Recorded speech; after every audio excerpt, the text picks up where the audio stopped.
هذه بلد كثير الخيرات فيه كل ثروات الزراعية والحيوانية والمعادن فكيف أكون جاعان وكيف أكون عاريان وكيف أكون مرضان بدون دواء في بلدي الغنية. 10 states, 3 administrative areas, 1 nation, 1 people. Welcome to Fixing South Sudan, your ideas for building the new nation. I am Adingor. This week on Fixing South Sudan, we debate the merits and demerits of the Jonglei Canal if the project is resumed. Joining us in the program is General Engineer Kuol Manyang Juuk, Senior Presidential Advisor and member of the SPLM Political Bureau. It's my pleasure to welcome him back to this show. How are you? Welcome. Thank you, Manyang. Thank you. General, there is a raging debate about talk of possible resumption of Jonglei Canal, which is situated in the biodiverse region of the Sud wetlands, which is one of the World Heritage Sites. The rumors of resumption of the canal strike a familiar chord with many citizens, and they are weighing in on this matter. The Jonglei Canal was among the root causes of the SPLA War of Liberation from 1983 to 2005. What is your take on this discussion? Welcome. Thank you, Manyang. And I think my own opinion is that Jonglei, the canal that was to be dug, or if it is dug, definitely it's going to cause problems to the Sud region, because it is dug in order to drain water to northern Sudan, to Sudan and to Egypt. And once it is dug, then the Sud region will run out of water, and the biodiversity and the ecosystem will be affected. You know, the rain, the water in the Sud is what actually is responsible for the rainfall in parts of South Sudan. And once it is dug, and water goes away, it dries, there will be no rains. And what will happen after that? When at the end, if that happens, and water and the Sud is drained, and we realize that it is because of this, can we again close it? Will be too late, and there will be no rains, and we'll come to blame ourselves later on. We don't want us to be blamed. Draining digging the canal will drain the Sud land, and the fish on which we are living, most of our people, will disappear. In addition to that, it is providing also the torch, or the Sud land is providing water and pastures for the cattle, and therefore there will be a problem of rustling over the source of water that will be there. So there will be competition of the communities. Groups. That's right. Let me take it back to history, because this is not a recent phenomenon. This is a much debated topic, because there is precedent. In the 1970s, that's when it was attempted or proposed, and then toward the 80s, there was progress towards the digging, and much of it was dug. The southern populations then were up against the proposal. Can you take us back to the origin of the Jonglei Canal? Well, the Jonglei Canal was proposed by the Egyptians and during the Anglo-Egyptian rule of the Sudan. Egypt wanted water for their people, and also for farming, special cotton plantations, and then food for their own people.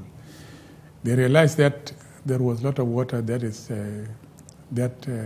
remains in the Sud land, in the Sud, and therefore they wanted this. So they proposed digging a canal, the digging of the canal. This was, of course, opposed by some ecologists, and for their own good reasons, and therefore it was not dug, it was suspended. It was revived again now in the 1970s by the Egyptian government, and this was accepted by Sudan government, and also the government of the Southern Sudan by then, High Executive Council, supported digging of the canal, so as to drain the water from the area, because the people in 1960s, 61, 62, 63, that region was flooded, and the floods continued for 3 years consecutively. It displaced people. Many people came to Equatoria here, especially from the region of Bor. Others went also to Akobo area. The people of Pangak, they moved to Malakal, and from there to the north. The people also from the northern part of Bor, which is Twitch East County now, they moved up to Roseris in the north, because they were totally displaced by water. And so the government of Southern Sudan by then, in order to bring back the people and settle in the area, they support the idea of digging the canal, because it was said it is also to be associated with socio-economic development in the area. These floods will not be there, and therefore people will settle. That was their idea. This was opposed by the majority of the people of South Sudan. There was no public opinion that was gathered by the government of South Sudan. The government of Southern Sudan and the government of Sudan. Right. And it was opposed, and there were demonstrations, especially the students, until some students were killed by the police. So the government of Southern Sudan forced it on the people, and they started digging it. It was dug. Almost 3/4 of the canal was dug, and so it was one of the reasons people took up the arms, because since it was being forced on the people, then it had to be stopped. We experienced that when it was dug. It became also a disadvantage. A lot of wildlife that wanted to go to the river to go and drink, as it used to be, they fell into the river and made their way into the canal, and they could not even climb out. So hundreds of thousands of wildlife died inside the canal. It was being dug also without even crossing points. Even before it was finalized, it was destructive. Right. There are two issues here. That was the purpose, one of the reasons for the uprising in South Sudan. Two of the main issues that are being cited by the proponents of the project. One is the development, that it will promote development. It will claim a land for agriculture. At the same time, is a way of controlling the perennial floods that we are seeing happening from time to time in the Sud region. Do you buy those arguments? You see, water is a blessing, and it's an important resource. South Sudan is proud of having very fertile soil and arid land where you can farm and supply even the region, if not Africa. How do we do it? We can't do it. We can't depend only on the rainfall. We have to either farm the land and therefore irrigate it. We can't also let the water go, because if water goes, then how do we promote our agriculture? The people who are affected by the water, as I said before, water is an important resource. See now, during this time, when the area came under floods, it is a flood with important source of livelihood also. The fish has moved out, and see the fish that is coming from the region Juba here and to Uganda and going from there even to Congo. This is because of the flood that came out, because you don't get the fish in the deep waters. But when the flood extends and claim part of the land, then we don't fight the water, we don't discard the water, we don't reject the water. Let the water take its part, because it is moving also with food, an important resource also we can market. People can be moved, because people can move. People have been moving throughout history. Whenever there is a disadvantage, there are floods, or there is no water, then people have been moving from place to place. This is why we came to this. All our communities that are here in South Sudan, they moved. They were not created here by God. They were created somewhere, and they started moving and moving until they came to where they are. So the people move according for a better livelihood. Now, water is a problem, and the people who are calling now for the digging of the canal, maybe they are the people who are affected by the floods, which are in Jonglei, in Unity State, and some parts of Lake, possibly. Now, if it is flat, the land, we say the land belongs to the people of South Sudan. There is a vast land which are where people are not settled, empty lands. And since the land belongs to the people of South Sudan, we can relocate these people to a higher ground. See the higher ground from there, people move and settle there. The government can support them.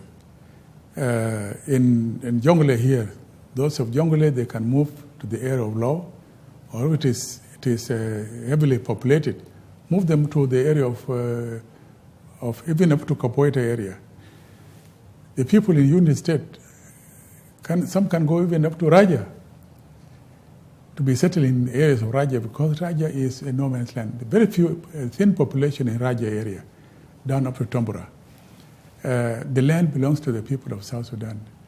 And if an external force comes to take the land, then it's not only that those people who are living there will defend it. It is the whole government that will go and fight and defend that land. And therefore, when the area is, people in a particular area are disadvantaged by the floods, they could be moved to that area and settle. It's not the first time for people to be moved.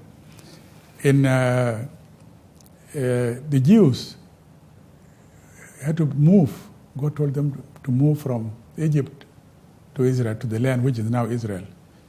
And they settled. People didn't want it, but they had to go. In Sudan, when Sudan decided to support Egypt, the building of the Aswan Dam, that dam was the water was going to flood and submerge the area of Halfa. Now the government of Sudan had to move the people of Halfa against their will. They took them to what is called New Halfa in Kassala region, very far away. It was resisted by the government because it was in the interest of the people, interest of the government. They were moved and settled that way. Now they are settled. You tell them now to go back, they will not even accept. In Marawi, during the time of the dam, the people who were living in centuries with all cultural heritages around in the area, the tombs, and then all those the artifacts that were in the area. They said, but why do we leave this? And then plantations of the Debts plantation. The government had to move them against their will. It can be done in South Sudan. They were moved and they were settled, and now they like it now.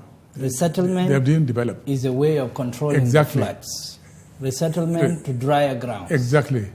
Resettle these people to a drier ground, and then we'll have the water with the resource in it, and in the new place also they will be supported to develop their own livelihood there. And that is a good place to take a break.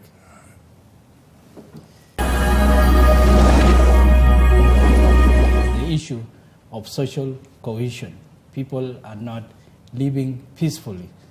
as communities of South Sudan? Areas which are totally not inhabited. You can go for miles and miles.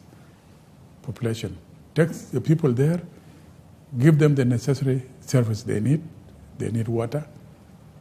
Provide them also with machinery to farm and make it attractive for them to go. Do we dig the canal and drain the water and we remain without water? Or do we leave the canal, we don't dig the canal, but move the people to a place and let the water, we retain the water, but move the people to another place. What others have done to preserve excess water is to construct dams. Is it another vibrant idea? But it's very expensive to build the dams. This discussion on this proposal is not yet gone through Parliament or the Cabinet, but is being talked about. How should it be approached? We need to sensitize the people to get the opinion of the people. Let the project go ahead until people learn to claim their rights. It will be too late because there are some people are mixing up between digging of the canal and dredging of the Nile. Why don't we take another break from you? We take it.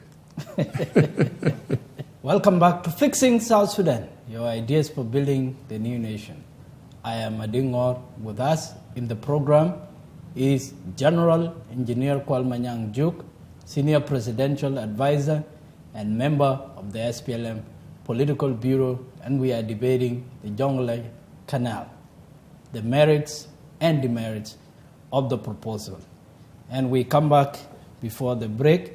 You were talking about a way of solving this issue of the perennial floods, moving people to drier grounds. Is a great proposal, but it has a lot of constraints. One, there are insecurities in many areas of South Sudan, and there's the issue of social cohesion. People are not living peacefully as communities of South Sudan. How do we strategically solve this issue so that what you are saying is done? Well, the idea, I think, is the solution, because do we dig the canal and drain the water and we remain without water? Or do we leave the canal, we don't dig the canal, but move the people to a place and let the water, we retain the water, but move the people to another place which is not inhabited? There are some areas in South Sudan that are not heavily populated, as I said before. If you go to Western Paragazal, it's thinly populated. And therefore, solve a problem, take them to a place where there are no people, settle them there. There's the issue of hostility. There is no man's land in South Sudan. Even if it is not settled, it certainly belongs to certain ethnic groups. No, how do you address that in issue? the Constitution doesn't say so. It says the land belongs to the people of South Sudan and its usage shall be regulated by the government according to the policy. What is the policy? The policy is taking these people which are affected by the water, and South Sudan needs the water. Instead of digging the canal to drain the water, then take the people to another place which is not inhabited. I know there are areas which are totally not inhabited. You can go for miles and miles. Population. Take the people there, give them the necessary service they need. They need water. Provide them also with machinery to farm and make it attractive for them to go. It's a matter of explaining to the people, let the people understand why it is necessary to relocate them.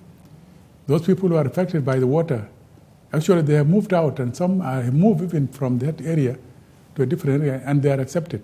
For example, you have people from Unity State who are now in Lakes State. They have moved on their own to a higher ground, and they are welcome also by the people of the area.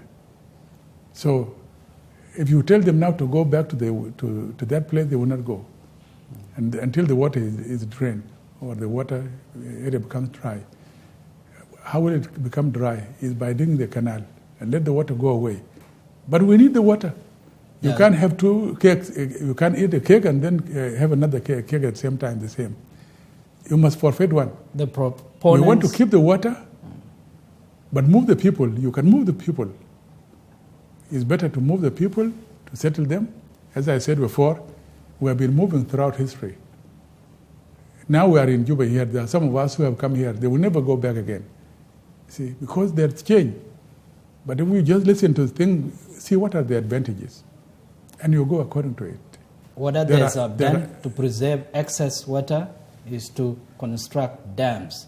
Is it another vibrant idea? Yeah, the dams, yes, we can.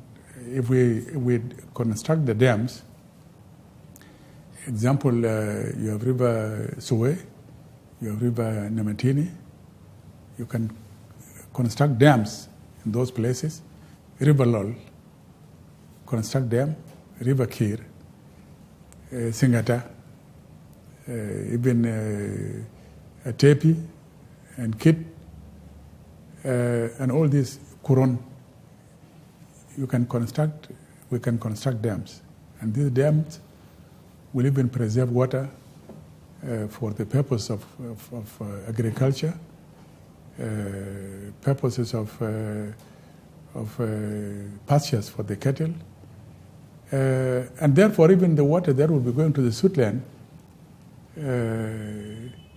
may also be reduced for those who may want to remain in those areas. But it's very expensive to build the dams, and for how long shall we finish building these dams? It is easy relocating the people to a new place rather than build the dams. And then the issue of dams is something that will continue throughout. As new people come in with technology and with money, then they can build the dams later on. But an immediate solution is to save the people from the floods, but also never drain the water. We want the water because we need the water. The Sioux region, as I said before. And what is your way forward on this discussion, on this proposal? Is not yet gone through Parliament or the Cabinet, but is being talked about.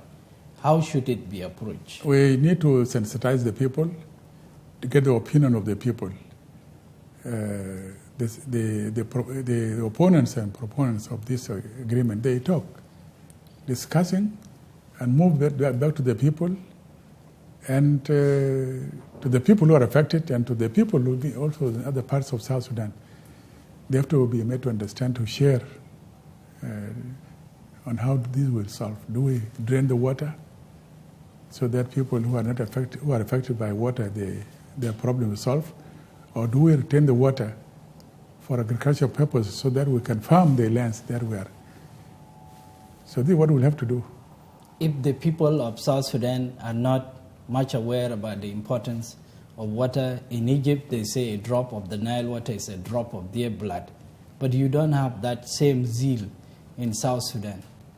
Why don't you let the project go ahead until people learn to claim their rights? It will be too late. If we agree and dig the water, dig the canal, and the water goes, later on when we realize that the drainage of the canal, of the Sioux region, has resulted into the shortage of rainfall, then we'll come to blame ourselves later on.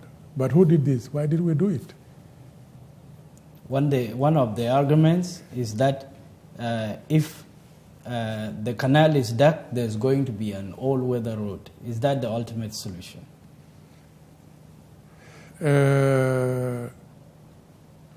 No. Roads are dug even where there are no waters. So now roads are being built. They are built in the desert. And across the flats, water also can be built. You can make bridges.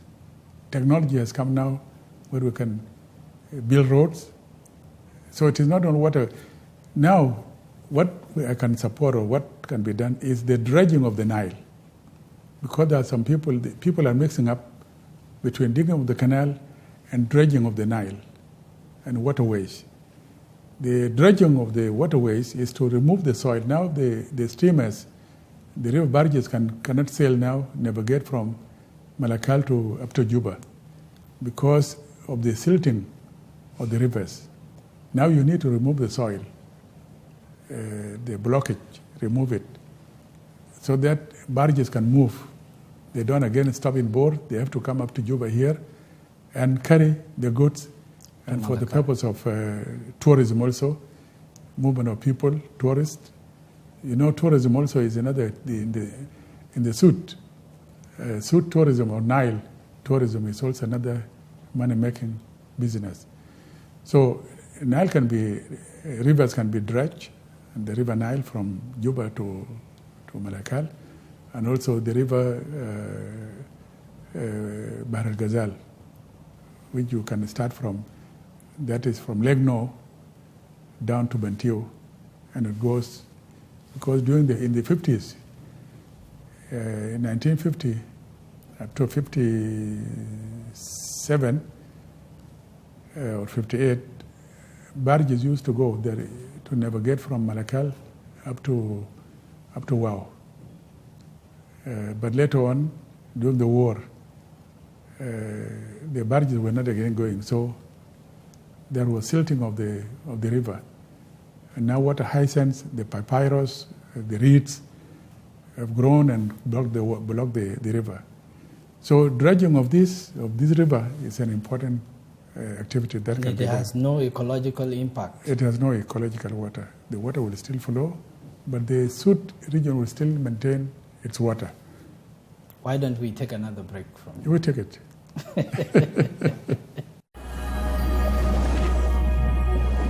This is Fixing South Sudan, your ideas for building the new nation. I am Adingor.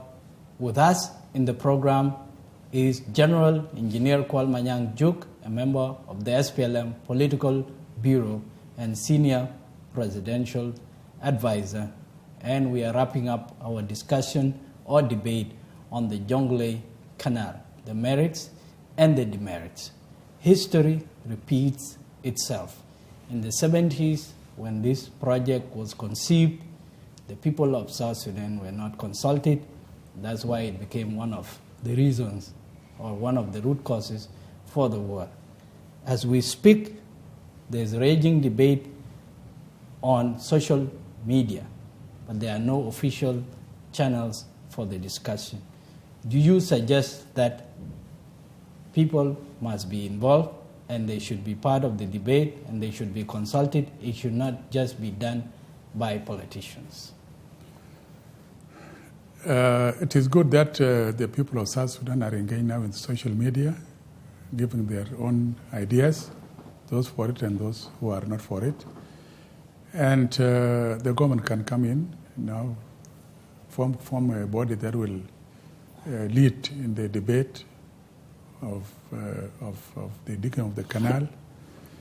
And the government takes the lead.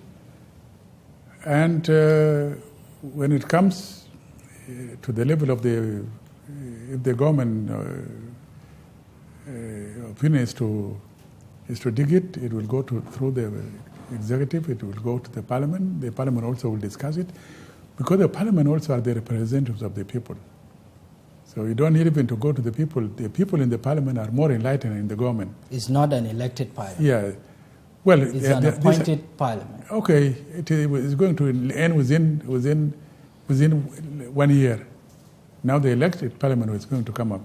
The government will not dig it unless it is approved by the elected parliament.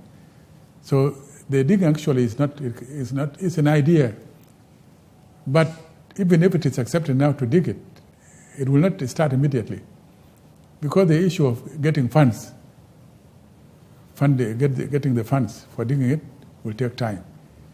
The feasibility studies also will take time. The manufacturing of the machines, like the giant excavator that was digging the Jonglei Canal, is not either ready in the market. The resources are not yet lined up. It has to be manufactured. It will take time manufacturing it, and then assembling it. It will take time. So by then the elected parliament will be there in the government.